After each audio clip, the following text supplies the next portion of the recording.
नाज़रीन किराम अस्सलाम वालेकुम वरहमतुल्लाहि वबरकातुहू।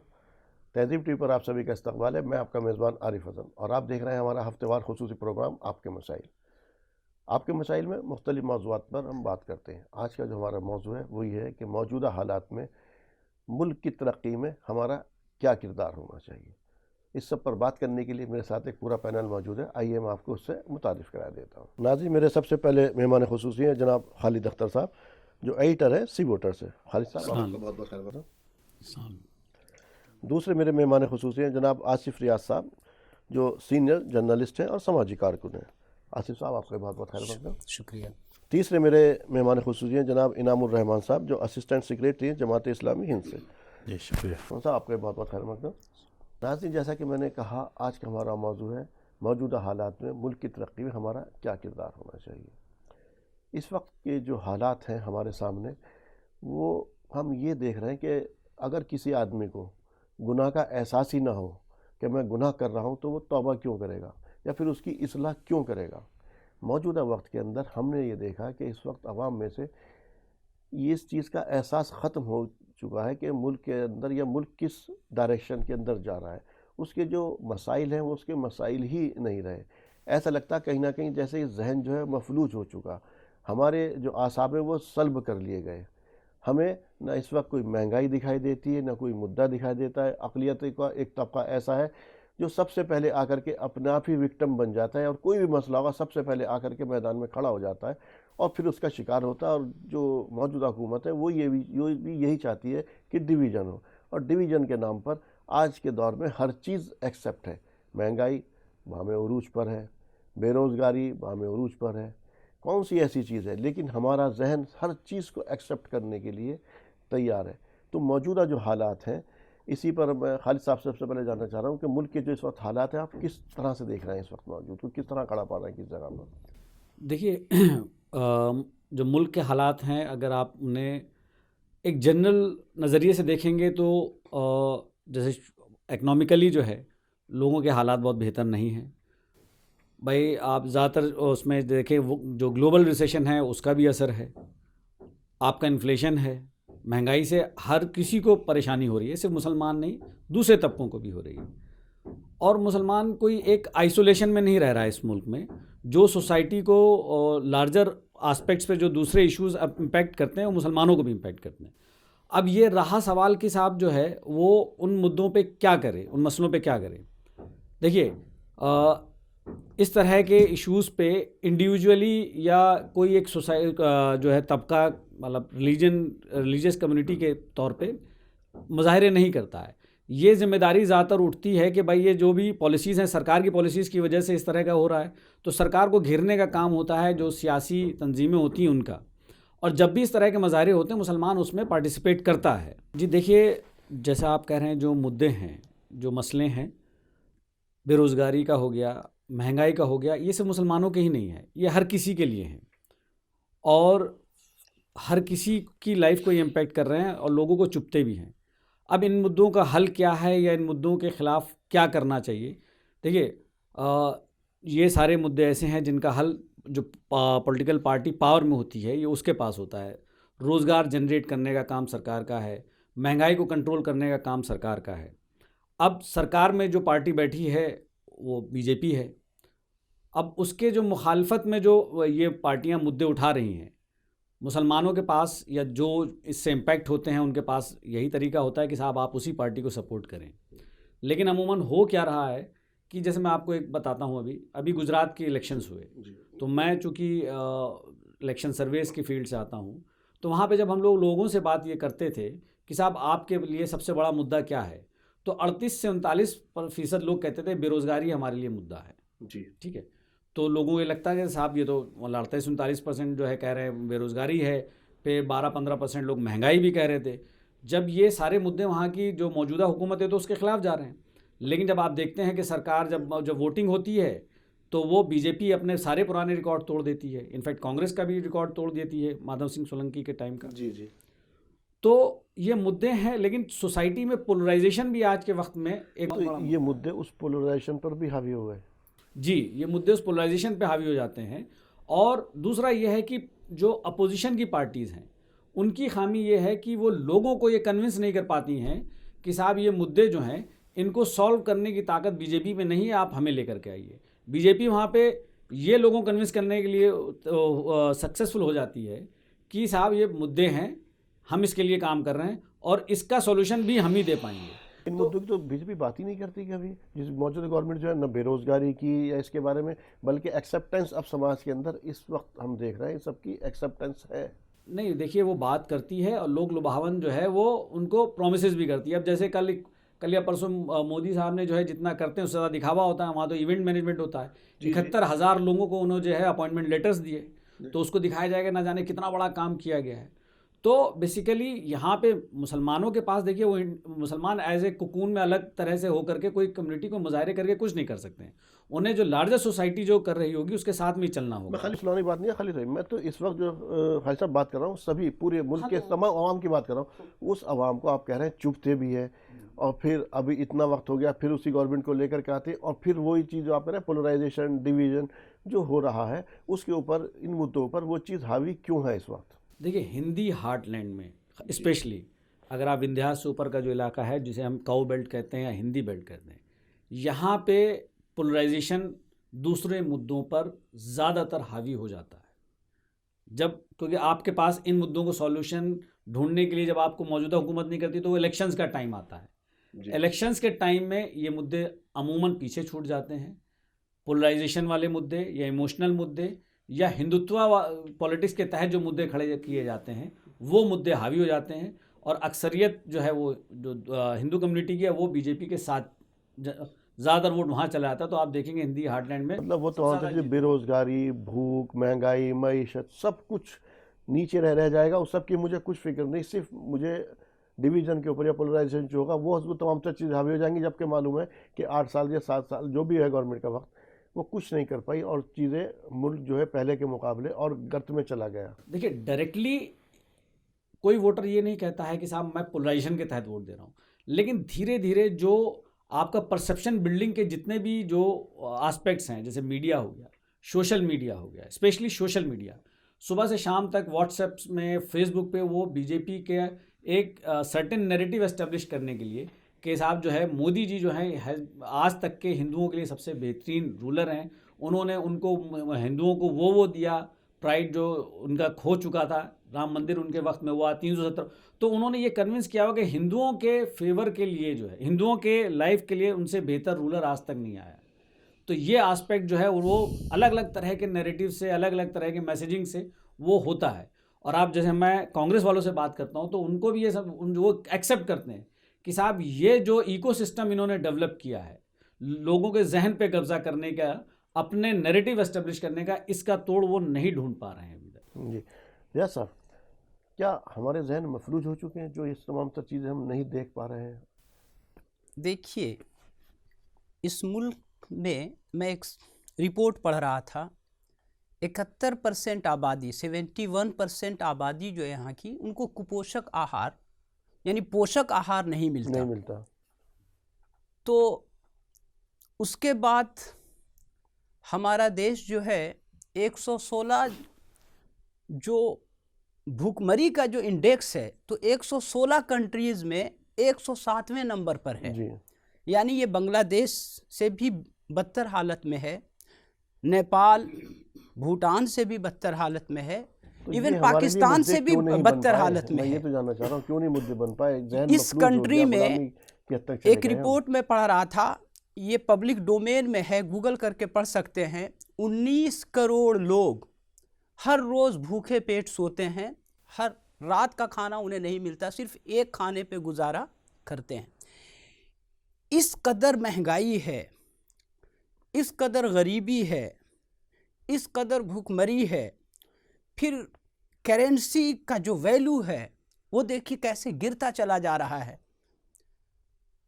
और किसी साहब ने कहा था कि ये करेंसी का गिरना सिर्फ करेंसी का गिरना नहीं है, बल्कि देश की इज्जत और आबरू का गिरना है। मैं उसी मुद्दे पे आ रहा हूं। जी। इसके बावजूद सवाल ये पैदा होता है कि लोग क्यों उस सरकार को वोट दे रहे हैं जिस सरकार में ये सब कुछ हुआ। और जबकि उसके अंदर कोई ऐसी अहलियत भी नहीं दिखाई देती। अहलियत भी नहीं दिख रही। तो मैं आपको बताऊं, इसके लिए सिर्फ सरकार जिम्मेदार नहीं है और न सिर्फ अवाम जिम्मेदार है। जैसा कि खालिद साहब ने बताया, इनकी बातों का एक पार्ट तो ये हुआ कि अवाम जिम्मेदार है, उसके साथ इमोशन अटैच है और आउट ऑफ इमोशन जाकर के वो वोट करती है। लेकिन मैं आपको बताऊं, 2-3 एग्जाम्पल दूंगा। मध्य प्रदेश में इलेक्शन हुआ और कांग्रेस जीत गई। सारे इमोशंस रखे रह गए, धर्म के इमोशंस, हिंदू मुस्लिम्स के इमोशंस, डिवीज़न के इमोशंस, तोड़ फोड़ के इमोशंस, नकारात्मक सियासत के इमोशंस सब धरे रह गए। राजस्थान में इलेक्शन हुआ और बीजेपी हार गई। छत्तीसगढ़ में इलेक्शन हुआ और बीजेपी हार गई। मध्य प्रदेश में इलेक्शन हुआ और बीजेपी हार गई। उसके बाद महाराष्ट्र में भी सरकार बीजेपी की नहीं बनी। मैं ये कहता हूं कि जिम्मेदार सिर्फ अवाम नहीं है, जिम्मेदार जो अपोजिशंस के लीडर्स हैं, जो अपोजिशन की पार्टियां हैं, बड़े पैमाने पे वो जिम्मेदार हैं। पहली जिम्मेदारी उनकी ये बनती है कि जहां आपकी हुकूमत बन गई वहां आप उस हुकूमत की बहाली और बका के लिए काम करें। अब आपको मैं एग्जांपल देता हूं महाराष्ट्र का। महाराष्ट्र में शिवसेना की और कांग्रेस की और इत्तेहाद की हुकूमत चल रही थी। ये किस तरह गफलत की नींद सो रहे थे कि इनके 25-30 एमएलए टूटे हुए हैं और इनको पता ही नहीं चला। तो जब इस कदर गफलत में आप रहेंगे तो हुकूमत कैसे करेंगे? इस तरह मैं मध्य प्रदेश का एग्जाम्पल देता हूं कि वहां हुकूमत आपकी रातों रात टूट गई। आप क्या कर रहे थे? तो इसमें जनता कहां दोषी है? जनता का काम वोट देना है। जनता ने वोट आपको दिया था, आप नाअहल साबित हुए हैं। मैं कांग्रेस और बीजेपी की बात, मैं कांग्रेस बीजेपी की यही तमाम कांग्रेस वर्सेस बीजेपी नहीं कर रहा हूं। मैं कह रहा हूं जो मुल्क के इस वक्त हालात हैं उसके तौर पर, अगर आप जिससे आप बता रहे हैं ये बनी और ये सब चीज़ें मेजोरिटी है, आज भी आप अगर आप सेंटर कहीं करा लीजिए इलेक्शन तो वही ताकतें आती हैं। मेरा सवाल ये था, क्या वाकई हम जहनी तौर पर गुलाम हो चुके हैं? नहीं नहीं, बिल्कुल नहीं। देखिए, कौमों में एक वक्त ऐसा आता है, देखिए इंसान का जो माइंड है वो एक पानी की तरह है। पानी में कभी बहाव होता है और पानी में कभी रुकावट आ जाती है। इंसान बदलता रहता है। हम ये समझ लें कि बिरादराने वतन या हम ये समझ लें कि पूरी कौम एज अ नेशन हम एक ही तरह की सोच में पड़ गए हैं, ये बिल्कुल ही गलत है। हो सकता है 1 साल 2 साल के लिए, यही है। मुझे ऐसा नहीं लगता। जो मैंने रिजल्ट्स बताए हैं, अगर वैसे ही मेजोरिटी होती तो रिजल्ट वहां बदले ना जाते। आप हिमाचल का भी रिजल्ट देख लें, 99% हिंदू हैं वहाँ।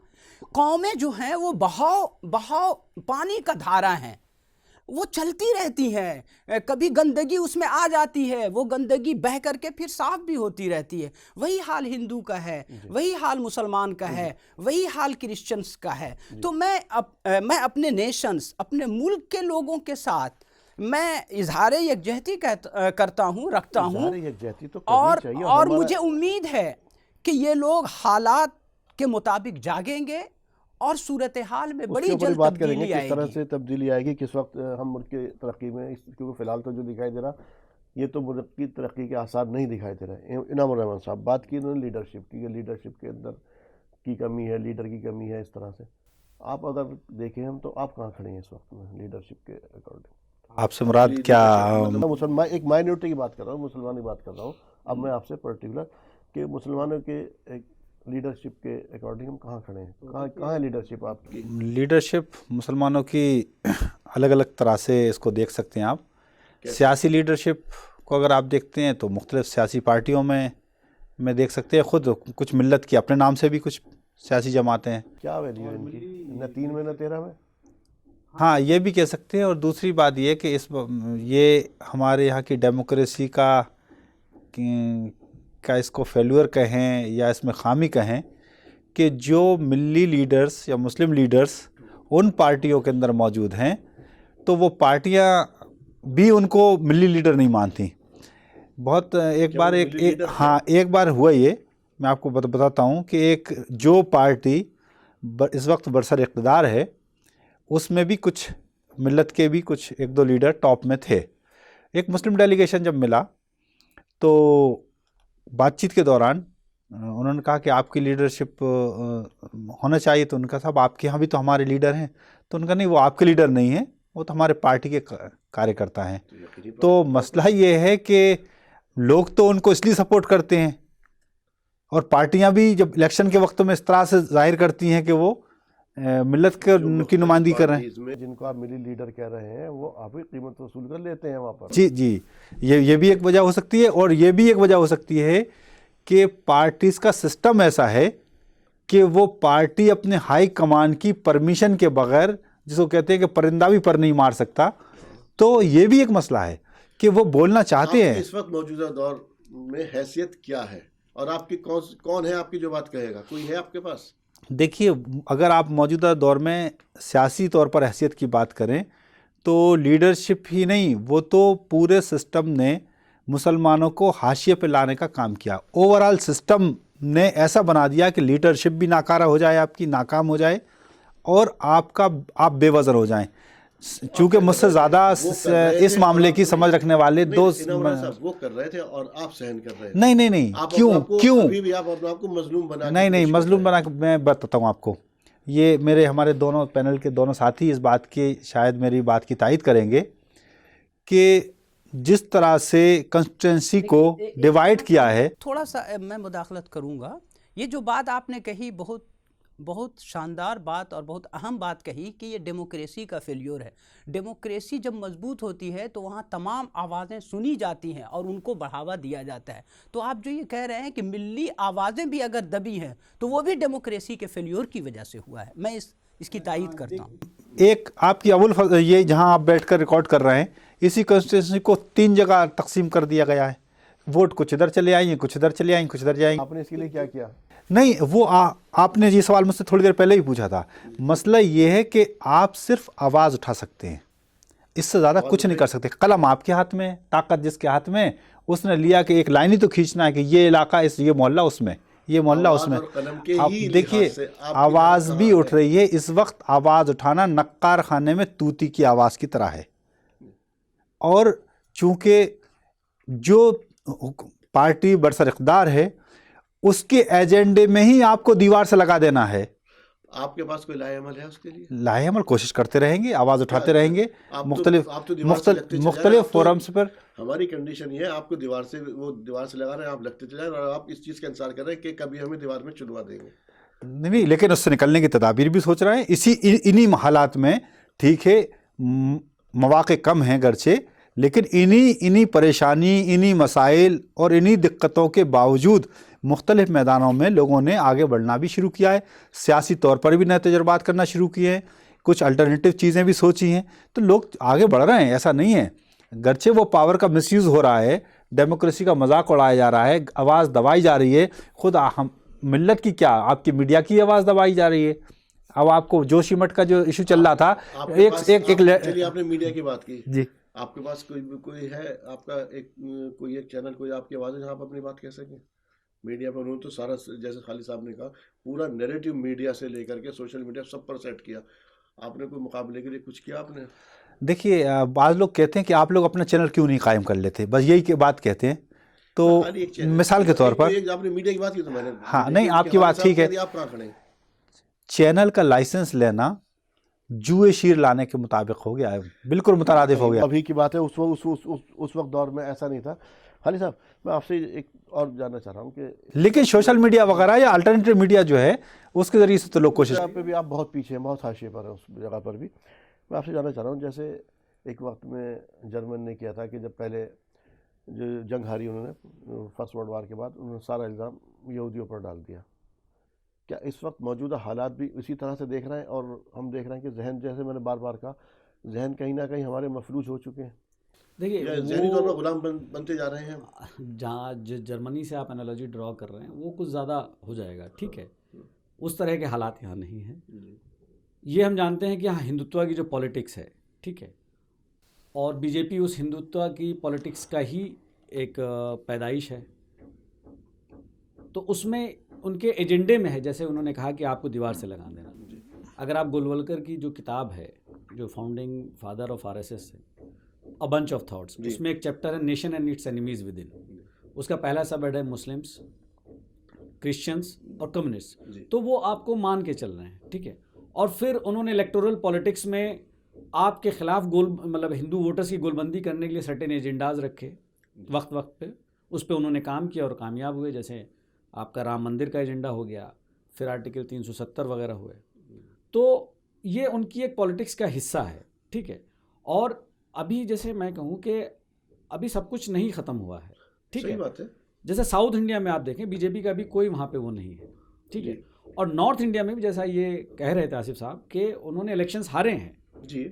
लेकिन वो इलेक्शंस हारने के बाद पूरा नैरेटिव भी चेंज कर दिया। पुलवामा के बाद उन्होंने पूरा नैरेटिव चेंज कर दिया। बिल्कुल। पुलवामा के इलेक्शंस तक जितने पब्लिक ओपिनियन रिसर्च जो थे वो सर्वेस कह रहे थे कि लगभग यूपीए एनडीए बराबर हैं, जी जी, इक्वल चल रहा है, ठीक है। चल रहा है। लेकिन पुलवामा होता है उसके बाद वो पूरा नैरेटिव कैप्चर कर ले जाते हैं।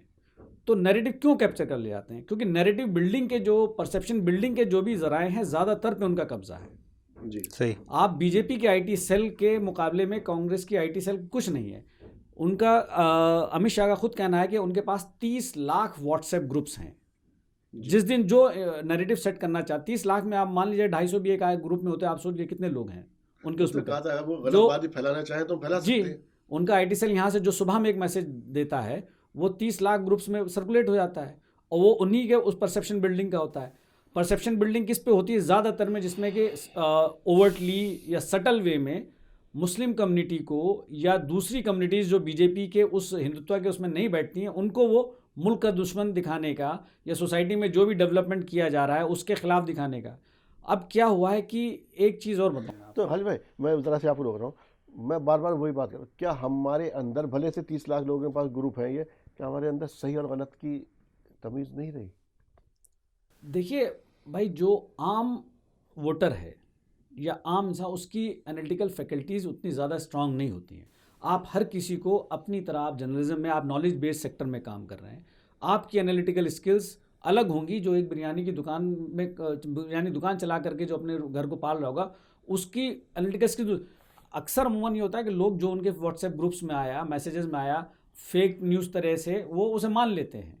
लेकिन रोज़मर्रा की ज़रूरियात तो वही होगी, कम से कम जो रोज़मर्रा की मेरी ज़रूरियात है वो तो रोज़मर्रा की ज़रूरियात है, महंगाई हो रही है, हाँ, मैं पेट्रोल डीजल के दाम बढ़ रहे थे। मैं वो तो कह रहा हूँ जो बेसिक नीड्स हैं वो तो कम से कम मेरी फुलफिल हो। अब सुनिए, अब देखिए, जब पेट्रोल डीजल के बहुत तेज़ी से दाम बढ़ रहे थे, उठाया गया मुद्दा, बीजेपी ने नैरेटिव सेट कर दिया कि भाई 80 करोड़ गरीब लोगों को हम खाना खिला रहे हैं, उनको खाना खिलाने के लिए भी तो पैसे कहीं से चाहिए। उन्होंने ये नैरेटिव सेट किया 80 करोड़ लोगों को हम खाना खिला रहे हैं, और हम ये उसके अपोजिट ये नैरेटिव क्यों नहीं सेट कर पाए कि पहले जो गरीबी रेखा की लाइन वो थी 40 करोड़ लोग थे और अब 80 करोड़ पहुंच गए, उसके अपोजिट हम भी तो सेट कर खामी सकते है थे। उनकी, उनका काउंटर नैरेटिव सेट करने का जिनकी जिम्मेदारी है वो है पॉलिटिकल पार्टीज, वो है इंटेलेक्चुअल क्लास, वो है इंटेलिजेंसिया, उनकी जिम्मेदारी है, ये उनका फेलियर है, ठीक है।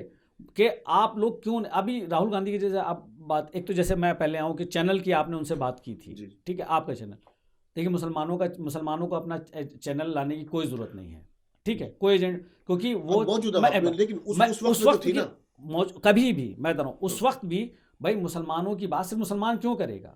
मुसलमानों की बात मेरी बात सुनिए, इस डेमोक्रेटिक सिस्टम में जो इस कंट्री में जो लोग सेकुलर पॉलिटिक्स की बात करते हैं ये जिम्मेदारी उनकी है। खास तौर से यहाँ पे भी फेलियर उन पॉलिटिकल पार्टीज का है। आप साउथ में जाइए, जयललिता AIDMK का चैनल है, जगन वो जो JRTV, आप जगन मोहन रेड्डी का साक्षी मीडिया हाउस है। नॉर्थ इंडिया में स्पेशली आपके जब ये लोग पावर में थे, इन्होंने मायावती ने दलित पॉलिटिक्स की, आपने कोई चैनल नहीं खड़ा किया, आपने कोई मीडिया हाउस नहीं खड़ा किया, आपने कोई मैगजीन नहीं लॉन्च की, क्या आपने दलित लिटरेचर के नाम पे काम किया? बिहार में ओबीसी ने नहीं किया। बिहार में ओबीसी, यूपी में ओबीसी में अखिलेश, मुसलमानों की बात नहीं कर रहा था, मैं जो सही नैरेटिव की बात कर रहा था, जैसे बात कर रहे हैं ना, हमारा भी तो कोई रोल बनता है ना, उसी पे मैं लेकर के आ रहा हूँ। भाई देखिए, जो नैरेटिव एस्टेब्लिश कैसे करेंगे आप तरह तरह के मीडियम्स होते हैं, आपको उसमें मेन स्ट्रीम मीडिया हो गया, आपका उसमें सोशल मीडिया हो गया, आपका उसमें बुक्स हो गई, ठीक है, पॉपुलर बुक्स लिखनी पड़ती हैं। तो जिम्मेदारी, चलिए किताबों की तो इंटेलेक्चुअल क्लास की होगी, चैनल तो कौन खड़ा कर सकता नहीं, है? मैं ये नहीं कह रहा मुसलमान एक कम्युनिटी क्यों मुसलमानों की बात ही नहीं कर रहा हूं मुसलमान मैं। एक कम्युनिटी क्यों बनना चाहता है इस मुल्क में? मैं देखिए मिनिस्ट्री में शामिल देखिए, होना। मुसलमान ही नहीं भाई, इस मुल्क में जो हाशिए पे है मुसलमान भी है, आदिवासी भी है, जी। दलित भी है, जी। ठीक है। तो इन सब के लीडर्स हैं। मुसलमानों की पॉलिटिकल पार्टी नॉर्थ इंडिया में नहीं है एक्सेप्ट कश्मीर के अलावा, ठीक है। बाकी जितने भी मार्जिनलाइज क्लास हैं उनकी सबकी पॉलिटिकल क्लास इमर्ज हुई, सबकी पॉलिटिकल पार्टीज बनी, लेकिन उनका फेलियर ये रहा कि वो लोग रीड नहीं कर पाए कि ये जो आरएसएस का जो है ये फ्रैंकेनस्टाइन मॉन्स्टर टाइप का बनता जा रहा है, इसका आपको काउंटर कैसे करना है, इस मॉन्स्टर को कैसे चेक करना है। जी। वो जो टूल्स यूज कर रहे थे वो टूल्स आपने क्यों नहीं डेवलप किए भाई? उन्होंने क्या किया? उन्होंने अपना चैनल नहीं लॉन्च किया, ठीक है? मैं खाली लेकिन जो चैनल थे जो ऐसी आवाज़ उठा सकते थे, वो रफ्ता रफ्ता करके वो निकलते गए और उनके फोल्ड में जाते गए जो हुकूमत का तबका है, और आखिरी एनडीटीवी उसका आखिरी पड़ाव कह लें उसको। मैं बात करूँ, उसमें है क्या कि जो चैनल्स हैं वो ज़्यादातर भाई प्रॉफिट मेकिंग चैनल्स हैं, उनका रेवेन्यू जनरेशन का, उनका जो पॉलिटिकल पार्टीज जो ये एक अहम बात जो यहाँ पे हुई, नामुल साहब ने जो बात कही वो ये कि अभी जितने चैनल्स हैं वो असल में सब बीजेपी के चैनल्स हैं। ये बात एक अहम बात है। उसकी वजह ये है कि जो ये सारे चैनल्स हैं इनका रेवेन्यू मॉडल ऐसा है कि आप सरकार के साथ ज़्यादा नाराजगी करके आप सर्वाइव नहीं कर सकते। पॉलिटिकल पार्टी जो चैनल लॉन्च करती है उसका एक सर्टेन दूसरा रेवेन्यू मॉडल होता है। मायावती पूरी पार्टी चलाने के लिए चंदा इकट्ठा कर सकती है, एक आप मीडिया हाउस चलाने के लिए आप पैसा नहीं इकट्ठा कर सकते। ये बात आप सही कह रहे हैं। मेरा मकसद खाली हो तो मीडिया की बात की, तो मैंने मीडिया के चैनल की बात कह दिया। देखिए मैं कह रहा हूँ वही टूल्स जो है, उन टूल्स का हम क्यों नहीं, मैं सभी टूल्स की बात नहीं, कर रहा हूं। उस तरह के टूल्स का इस्तेमाल हो रहा है। देखिए सोशल मीडिया पे चाहे वो रवीश कुमार हो, अजीत अंजुम हो, अभिषा शर्मा हो, कितने ऐसे नौजवान हैं जो इस तरह, उनके लाखों गफलत तो हुई है ना कि एक, और आप बिल्कुल सोते ही रहे और वो उन्होंने नहीं। हाँ, ये मैं बिल्कुल मानूंगा। देखिए ये मेरा पर्सनल मैं एक्सपीरियंस मैं आपको बताता हूँ। मैं जर्नलिज्म में हूँ। मैं 2010 में मैं INS में काम करता था और उस वक्त कांग्रेस पावर में थी। तो IT सेल का जो होता है वो दोनों का फ़र्क मैं बता रहा हूँ कि प्रेस कॉन्फ्रेंस होती थी उस वक्त। मैं दोनों पार्टी कवर करता था, बीजेपी भी और कांग्रेस भी। बीजेपी की जो प्रेस कॉन्फ्रेंस हुई उसकी प्रेस रिलीज विद इन नेक्स्ट 15-20 मिनट्स आ जाती थी उनके वेबसाइट पे। कांग्रेस की प्रेस रिलीज आज की 3 दिन बाद आती थी वेबसाइट पे। उनकी वेबसाइट इतनी ज़्यादा जो है लैकलस्टर मोड पे चल रही। देखिए अभी अब लेकिन जब ये सारा कुछ जो है इस ऊपर से IT सेल का और सोशल मीडिया का जो पावर जो है लोगों ने जाना असली जब 2014 के इलेक्शन, 2014 का इलेक्शन उसने पूरा चेंज कर दिया। तब तक बीजेपी उसकी पावर को समझ चुकी थी कि ये जो जियो का जो चैनल वो सब फ्री बनाना जो है सब क्या था, कि आज के वक्त में जो सबसे बड़ा इलेक्शन टूल या परसेप्शन बिल्डिंग टूल वो ये है, फोन है। इससे बड़ा कुछ नहीं। हर आदमी 1 मिनट में 2-3 बार अपना व्हाट्सएप चेक करता है। उस व्हाट्सएप और फेसबुक के जरिए ही पूरा लोगों को जहन पे कब्जा किया जाता है। अपना नैरेटिव बिल्डिंग का, परसेप्शन बिल्डिंग का काम होता है। उसका काउंटर ढूंढना आम नागरिक या आम आवाम के बजाय ये काम है उनका, जो सियासी हैं जिनका ये ऑब्जेक्टिव है कि वो इस मुल्क में जो हो रहा है उसको रोकना चाहते हैं। और उसको रोकने का एक ही तरीका है कि आप पावर में आएँ। तो पावर में आने के लिए जो आपका जो मुखालिफ है वो क्या स्ट्रेटजी अपना रहा, आपको उससे बेहतर काउंटर स्ट्रेटजी लोगों को कन्विंस करने के लिए ढूंढनी पड़ेगी, मेरा ये मानना है। आसिफ साहब, मैं अब आपसे जानना चाहूँगा कि अभी जैसे खालिद भाई ने कहा कोई ना कोई स्ट्रेटजी आपको ढूंढनी पड़ेगी और उसके जाहिर सी बात इनका मुकाबला खड़ा करना पड़ेगा। मुल्क के अंदर जाहिर सी बात है हम भी इसी मुल्क के शहरी हैं और हमारा हिस्सा और हमारे फ़र्ज़ हमारे ऊपर इस मुल्क की तरक्की के अंदर हमारा अपना हिस्सा देना और इसकी तरक्की के अंदर हमें काम करना। मौजूदा दौर के अंदर एक आम आदमी का आप रोल किस तरह से देख रहे हैं, उसे क्या करना चाहिए? देखिए आम आदमी हर दौर में आम आदमी ही रहा है। आम आदमी का रोल अपना घर चलाना होता है, अपने बच्चों की परवरिश होती है, यही उनका रोल होता है। और अगर हर आम आदमी अपना रोल अदा करे तो ओवरऑल वो सोसाइटी, वो समाज बनता है जो नेशंस या कौम के तौर पे जाना जाता है। मैं आम आदमी से तो यही कहूँगा कि आप अपने बच्चों को तालीम में लगाएं। कोई भी आम आदमी नहीं चाहता कि उसका बच्चा लड़ाकू बने, प्रदर्शन करे, भीड़ का हिस्सा बने, केस और मुकदमा में पड़े, ऐसा कोई नहीं चाहता, ऐसा बीजेपी के कुछ नेता या ऐसा आरएसएस के कुछ लोग चाहते होंगे। कोई भी हिंदू मुझे ऐसा नहीं मिला जो अपने बच्चे को भीड़ का हिस्सा बनाना चाहता हो, या जो अपने बच्चे में नफरत डालना चाहता हो, या जो अपने बच्चों को बगावती तेवर में देखना चाहता हो। कोई ऐसा नहीं मिला। पता ये चला कि हर आम आदमी तरक्की चाहता है, खुशहाली चाहता है, लेकिन हर दौर में ऐसा हुआ है कि जो पॉलिटिकल क्लास होता है वो अपनी कुर्सी, अपना तख्त, अपनी सल्तनत, अपनी हुकूमत पावर का बचाने नशा तो के होता लिए है। आम आदमी के दरमियान वो दर्जे पैदा करती है। यही फिरौन ने किया था, यही और दूसरी दर्जे को कैसे कौमों खत्म के करेंगे आप? लीडर्स ने किया था, यही हमारी हुकूमत भी कर रही है। मेरा, जैसा कि मैंने आपको बताया कि देखिए ये बीजेपी में और दूसरे अपोजिशन लीडर्स में या पार्टियों में क्या फ़र्क है। मैं बहुत गौर से इस पर बहुत दिनों से सोच रहा था। बीजेपी की ख़ास बात यह है कि अभी इसके अंदर हुकूमत करने की बहुत ज़्यादा ललक बाकी है। जी नहीं समझा आपने? जी और दूसरी अपोजिशन पार्टीज में यह है कि हम हुकूमत कर चुके हैं और हमें बहुत जल्दबाजी नहीं है, हम हालात को आराम से कंट्रोल में कर लेंगे, थोड़ा वक्त को जाने दो। मुझे लगता है, देखिए मैं इसको एक और एग्जाम्पल में शायद आपको समझा पाऊं। जी एक के मुसलमान जब स्पेन में दाखिल हुए, ये हिस्टोरिकल बैकग्राउंड दे रहा हूं, जी जी तो स्पेन से निकल करके वो फ्रांस के अंदर दाखिल हुए, ठीक है। जी तो जब वो दाखिल हुए तो वहां जो पादरी तबका था वो सड़कों पे निकल आया वहाँ से पसपाई हुई इनको। और वो बादशाह के पास गया। बादशाह के पास जाके कहा कि अरे मुसलमान तो यहाँ भी चले आए, अब तो पूरी दुनिया से क्रिश्चियनिटी का खात्मा हो जाएगा, आप कुछ करो, आप कुछ करो। उसने गुहार लगाई तो बादशाह ने कहा, वो चार्ल्स उसका नाम था, उस बादशाह का, उस बादशाह का नाम चार्ल्स था। आप डालेंगे तो आपको पूरी हिस्ट्री मिल जाएगी उसके बारे में। उसने कहा कि देखो ये लोग तूफान की तरह आए हैं, हम इनको रोक नहीं सकते, थोड़ा वक्त गुजरने दो। सब पादरी आकर के जमा हो गए, क्या आप हुक्म दें तो हम लोग मरने के लिए, जान देने के लिए तैयार हैं।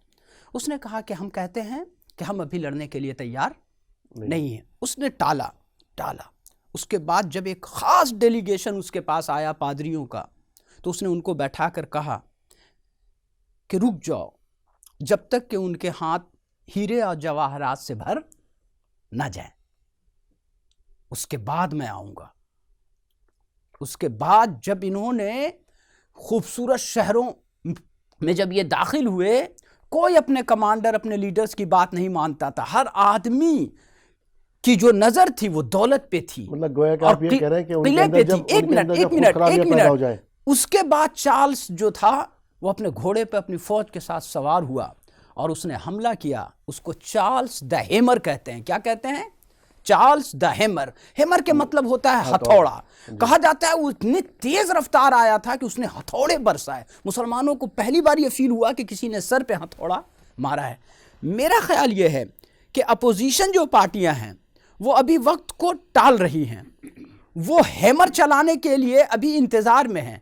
वो देख रही हैं कि थोड़ा और वक्त गुजरने मतलब दो। ये है कि इनके अंदर खुद ब खुद जब बुराइयां पैदा होंगी तब हम ये उसका 8-9 साल में वो उस इंतहा को पहुंच चुके हैं। बहुत जल्द आप देखेंगे कोई कौम बेवकूफ़ नहीं होती, न मुसलमान, न क्रिश्चियन, न हिंदू। हिंदू कौमों में भी वाइस लोग हमेशा से हर दौर में मौजूद हैं। आज भी आपको मालूम होगा कि बीजेपी इतनी नफरत फैलाने के बावजूद जो वोट लाती है वो कितना होता है आप बताएं?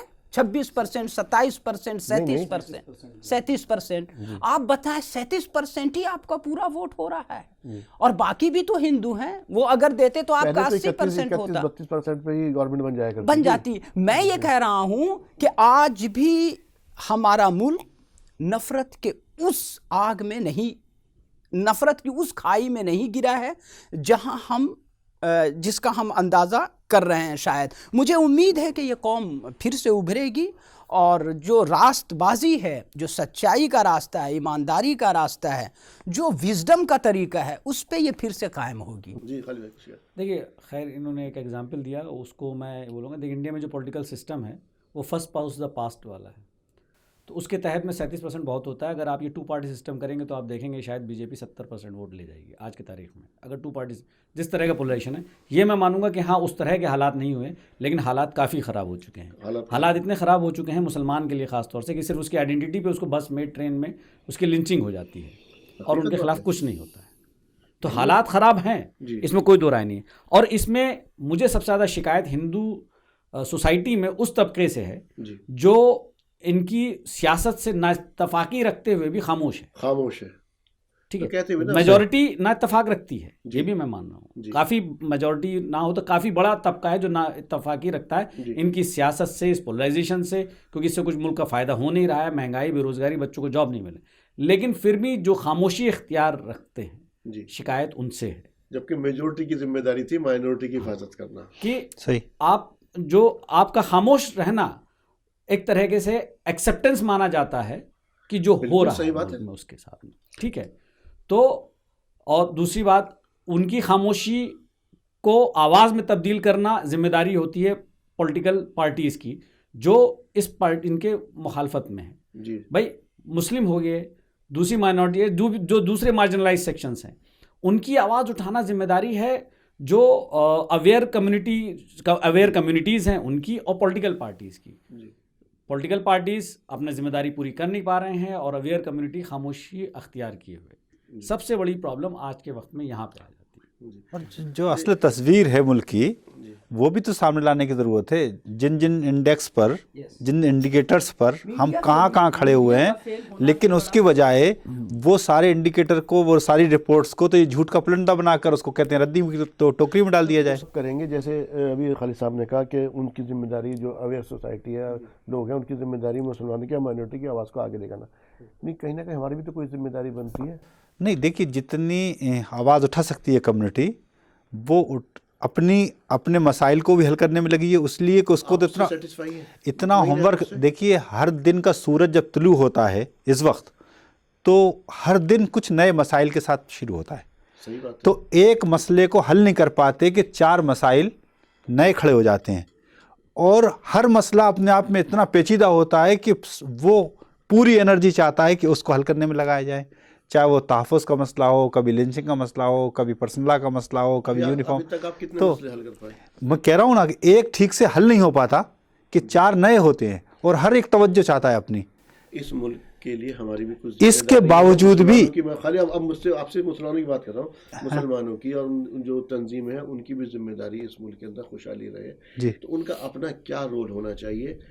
क्योंकि तंजीमों का तो ये होता है, तंजीमें बनती हैं किसी मकसद के लिए जी, सही है, और एक वक्त ऐसा आता है कि तंजीमें खुद मकसद बन जाती है। और इस वक्त जो हम देख रहे हैं हमारी जो तंजीम है ना मुसलमानों की, उनमें भी आपस में फूट है, वो भी एक जगह नहीं है। आप मैं क्या कहूँ, हालांकि बहुत सख्त बात हो जाएगी, नहीं आप कहिए, पर अगर एक मस्जिद में जाके तो इकट्ठा हो नहीं सकते एक साथ। तो देखिए ये सब बातें पुरानी बातें हैं, कहाँ कर पाएंगे ये बातें। तो अब इस वक्त क्या कर रहे हैं? अच्छा बताइए। नहीं, कभी ये ऐसा होता था, कभी ऐसा होता था, लेकिन ये नाइत्तेफाकियाँ जिसको लोग कहते हैं, मसला की इख्तलाफ जिसे कहते हैं, वो बड़ी हद तक कम हुए हैं। और ये बातें भी अब पुरानी हैं कि लोग एक मस्जिद में एक इमाम के पीछे शिया सुन्नी का मसले बहुत कम मिलेंगे, आपको कई जगह मिल जाएंगे। मिसाल के तौर पर मस्जिद इशात इस्लाम यहीं आपके सामने है, अगर आप जाकर देखें तो चारों मसलक के लोग नमाज पढ़ते हुए आपको नजर आ जाएंगे। आप पर्सनल बोर्ड एक ऐसा प्लेटफॉर्म है मिसाल के तौर पर जिसमें तमाम लोग काम कर रहे हैं, आप उससे मुतमईन हैं? नहीं, ये देखिए काम में तो अगर आप बेहतरी के लिए गुंजाइश हमेशा रहेगी। देखिए मुतमईन आप नहीं हो सकते, आप कभी भी अल्टीमेट काम किसी भी वक्त में आप कर नहीं सकते कि साहब हो गया सब कुछ ठीक हो, ऐसे नहीं। और दूसरी बात जो आपने इख्तलाफ की बात की कम्युनिटी, देखिए जो आप कह रहे हैं कि एक मस्जिद में इकट्ठे नहीं हो सकते, वो एक दूसरे इशूज़ हैं, लेकिन जहाँ पे कम्युनिटीज़ के जो सही, मतलब ये तो आपके रिलीजियस एस्पेक्ट्स के हो गए कि जो उसकी ज़िंदगी को इस दुनिया में डेली अफेक्ट करते हैं, उसमें मुसलमान एक प्लेटफॉर्म पे आते हैं। जैसे मैं आपको बताता हूँ, आपको कुछ इलेक्शंस का मैं एग्जांपल देता हूँ। जब वेस्ट बंगाल का इलेक्शन हुआ था, वहाँ मुसलमानों को लगा कि हमारे हुकूक या हमारे इंटरेस्ट जो हैं वो टीएमसी के साथ में जाने से फुलफिल होते हैं, तो वहाँ पे एन ब्लॉक, वहाँ पे ज़्यादातर मेजॉरिटी ने, बाकी कई सा फुरफुरा शरीफ के एक मौलाना थे, उन्होंने पार्टी लॉन्च की है, MIM भी गया है वहाँ पे सब है, लेकिन नहीं, उन्होंने टीएमसी को वोट दिया। सही। अभी आप जैसे यूपी में देखें, यूपी में इलेक्शंस हुए तो ये कांग्रेस के वक्त के बाद से 89 के बाद से पहली बार है कि मोर देन 80% मुस्लिम्स ने एक पार्टी को वोट दिया। जी सही। तो देखिए कम्युनिटी में एक सेंस है कि हमारे इंटरेस्ट कहाँ पे सर्व होंगे, हमें किसके साथ जाने से जो हमारे जो इश्यूज़ को लेकर के जो ख़तरा होता है वो कहाँ पे हम जाने से वो सॉल्व हो सकते हैं या प्रोटेक्ट हो सकते हैं हमारे इंटरेस्ट, तो वो वहाँ जाते हैं। वो सारे डिफरेंसेस छोड़ करके शिया सुन्नी का और देवबंदी बरेलवी का और अशराफ उसका जो है इजलाफ का वो छोड़ करके डिफरेंसेस एक पार्टी को वोट देते हैं। तो ऐसा नहीं, कम्युनिटी में सेंस है और कम्युनिटी काम कर रही है। आप देखिए अगर कम्युनिटी के अंदर आप देखेंगे कि जिस तरह से लोग अपने बच्चों पे आज के वक्त में पैसा खर्च कर रहे हैं, उनकी पढ़ाई में, उनकी तालीम में, अच्छे से अच्छे कोर्सेज उनको करवाने में, वो देखिए आप क्या कर सकते हैं, या तो आप गवर्नमेंट से एक्सपेक्ट करें, गवर्नमेंट नहीं करेगी तो सबसे बेहतरीन तरीका होता है किसी भी सोसाइटी के लिए, किसी भी माशरे के लिए जब वो मार्जिनलाइज होती है, कि आप ज़्यादा से ज़्यादा एजुकेशन में इन्वेस्ट करें अपने बच्चों की, क्योंकि यही एक तरीका है जिससे कि आप एक स्टैंडिंग अपनी सोसाइटी में बना सकते हैं। आज नहीं तो कल, आज आप इन्वेस्ट कर रहे हैं एजुकेशन में तो उसका फ़ायदा आपको 5-10 साल में। तो कम्युनिटी के लोग इंडिविजुअल लेवल पे भी और कलेक्टिव लेवल पे भी, जब होता है CA NRC का प्रोटेस्ट हमारे सामने है, वो आते हैं, इकट्ठे होते हैं, ठीक है। हल्द्वानी में जो वो इशू था उसमें वो कलेक्टिव लेवल पे आए, तो ऐसा नहीं है कि बिल्कुल वो इनसेंसिटिव हो गए और मर गए, ऐसा नहीं है। लेकिन एक लिमिटेशन होती है, ये नेशन स्टेट का दौर है, आप इसमें लाठी डंडे लेकर के मुजाहरे करने जाएंगे तो स्टेट इतनी पावरफुल है कि आपको क्रश कर देगी बुरी तरीके। तो आपका आज का दौर लाठी डंडों का डेमोक्रेटिक तरीके से प्रोटेस्ट ही करने का तरीका है, और वो कम्युनिटी भी करती, कम्युनिटी अपने इशू में भी करती, दूसरी कम्युनिटीज़ भी करती हैं, हमारे में भी दूसरी कम्युनिटीज़ पार्टिसिपेट करती हैं, हमें भी दूसरी मार्जिनलाइज कम्युनिटीज़ के प्रोटेस्ट में पार्टिसिपेट करना चाहिए। एक जो हम हाशिए में नज़र आते हैं वो अब थोड़ा सा उसके अंदर कमी आई है, हालांकि मैं कहूँ बेहतरी आई है। हम दूसरों के मसाइल के साथ कभी खड़े नहीं हो, हमने अपने आप को नहीं पाया। ये इसके आखिर में आ रहा हूँ मैं, तो इसके बारे में मैं बताइए कि बात आपकी सही है कि एक तो हमारे अपने मसाइल इतने हैं, ऐसा लगता है, इसके बावजूद भी जिस तरह से ये मिल्लत दूसरों के मसाइल में खड़ी होती है, चाहे वो दलितों पर जुल्म हो, किसी और पर, यहाँ तक कि जोशीमठ तो एक मजहबी मकाम है, मिसाल के तौर पर वहाँ जो मुतासर हुए, जमात इस्लामी का डेलीगेशन वहाँ गया, उनके साथ मिला, मठ के लोगों के साथ। लेकिन पीछे से जो हुआ है अभी हमने और जो देखा उसमें, ये क्यों खाली आपको नजर आया कि कभी कि आप जो है किसी दलित का, किसी का, तो नहीं देखिए इससे नहीं, ये बात अभी मैं आपको बताऊं, इसमें कुछ चीजें तो थोड़ा सा और ज्यादा उठाना चाहिए, मेरा ये मानना है, मेरा भी मानना है। लेकिन वो उसको और आप उठाएं भी और लोगों तक ये बात पहुंचाएं भी कि आप उसमें उठा रहे हैं मामला। जमात इस्लामी जोशीमठ गई, इसका वो बहुत कम हुआ। ये भी थे ना, मीडिया में स्पेस नहीं मिला ना उसको, मीडिया में स्पेस नहीं। इसी तो कह रहा हूं, आपने कुछ किया तो आपको दो इश्यूज हैं, कोई प्रोटेस्ट हो रहा है, मुसलमानों को प्रोटेस्ट हो रहा है, उसमें 50 सिख आ जाएंगे तो आपको लगेगा 5000 सिख। क्यों? क्योंकि वजह ये है कि उनकी आइडेंटिटी से पता चल जाएगा। सिखों का प्रोटेस्ट हो रहा है, आप उसमें जाएंगे 500, आपको पता है, क्योंकि आपकी आइडेंटिटी तो एज ए नॉर्मल है, यू डोंट कैरी के, मतलब जो बेचारे टोपी और दाढ़ी वाले होंगे वो तो पहचाने जाएंगे कि ठीक है ये उस कम्युनिटी से आए, आपके जैसे मेरे जैसे लोग को नहीं पता चले। तो दूसरा ये, जहाँ पे जैसे जमात इस्लामी कर रही है, कोई भी दूसरी मुस्लिम तंजीम कुछ काम कर रही है, तो उनको उसका वो भी प्रचार भी करना चाहिए, प्रचार भी करना अपने, वो मीडिया में आपको स्पेस नहीं मिलेगी, लेकिन जितनी आप अपने तरीके से कर सकते हैं, एडवर्टीजमेंट का है, सोशल मीडिया का आप अपने प्लेटफॉर्म्स का यूज़ करें।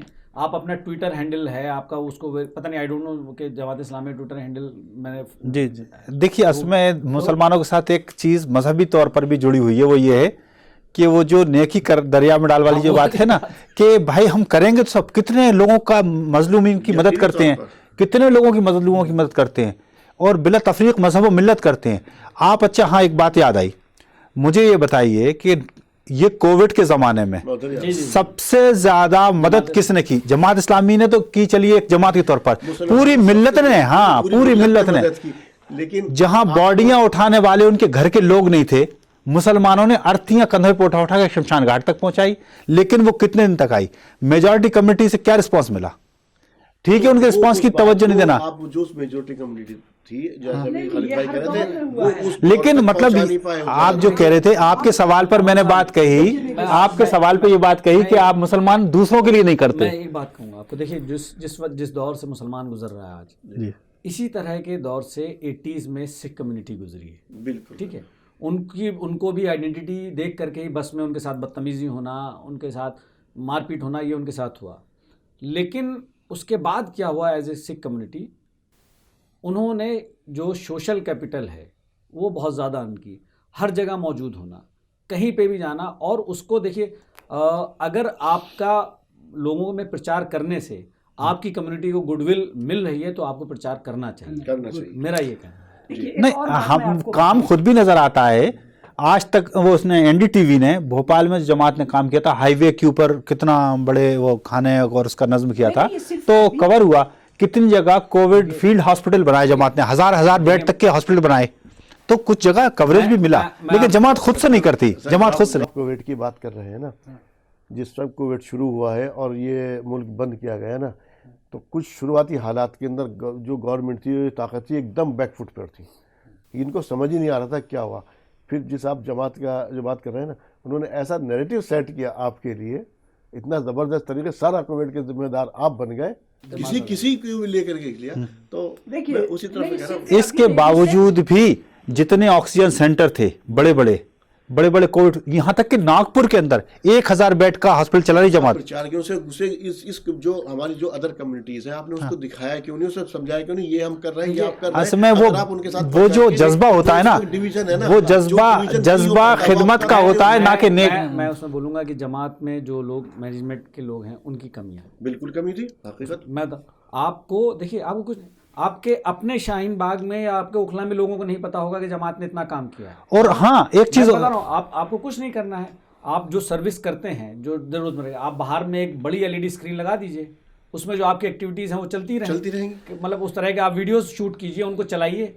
आपके अपने जो सोशल मीडिया प्लेटफॉर्म्स हैं, आप जहाँ जहाँ काम कर रहे हैं वहाँ के छोटे छोटे वीडियोस बना करके उनको आप सर्कुलेट। देखिए ये चीज़ें आपने एक खालसा एड एक ऑर्गेनाइजेशन है, खालसा एड लेकर के सीरिया से लेकर के आयरलैंड से लेकर के जहां भी कुछ होता वो जाते हैं और वो उसका लगातार प्रचार भी करते हैं। तो लोग उसको हर कंट्री उसको तवज्जो देने लगी है।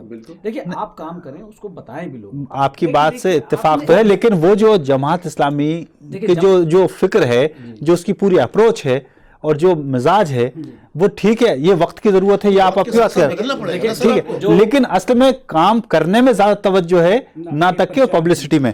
दूसरी, जमात इस्लामी के हेडक्वार्टर में कम से कम 1 साल 24/7 वो टोल फ्री नंबर के वॉलंटियर्स रहे कोविड की मदद के लिए, जिसको एनडीटीवी ने कवर किया था। देखिए वो जो एक इस्लामी आपने बात बताई कि साहब वो ये होना चाहिए कि आप मदद करें, लेकिन नहीं करें दरिया में, वो एक इंडिविजुअल के लिए है कि मैं किसी की मदद कर रहा हूँ, उसका मैं जाकर के फोटो खिंचाए। ये एक ऑर्गेनाइजेशन है, ये कोई एक आदमी तो इसका चेहरा नहीं है ना भाई। सही बात। इससे तो जुड़े हुए जितने लोग हैं वो सब इसका चेहरा है। देखिए तो आप उसका अपना पर्पस ये बना लीजिए कि अगर मैं दिखा रहा हूँ ना सबको, ताकि और लोग जो है इससे इंप्रेस हो और वो लोग भी करें। देखिए आरिफ साहब, आपने जो ये बात कही कि मुस्लिम कौम जो है दूसरों के मसाइल में हिस्सेदार वैसे नहीं बनी जैसा कि बनना चाहिए, लेकिन आप ये भूल रहे हैं शायद कि मुसलमान कौम ही है इस मुल्क में जो हर दौर में दूसरों के मसाइल के साथ खड़ी रही है। तो मैं आपको नहीं, मैं एग्जांपल मुझे देने दीजिए। चेहरा बनने नहीं दिया गया। सुनिए, मंडल कमीशन आया,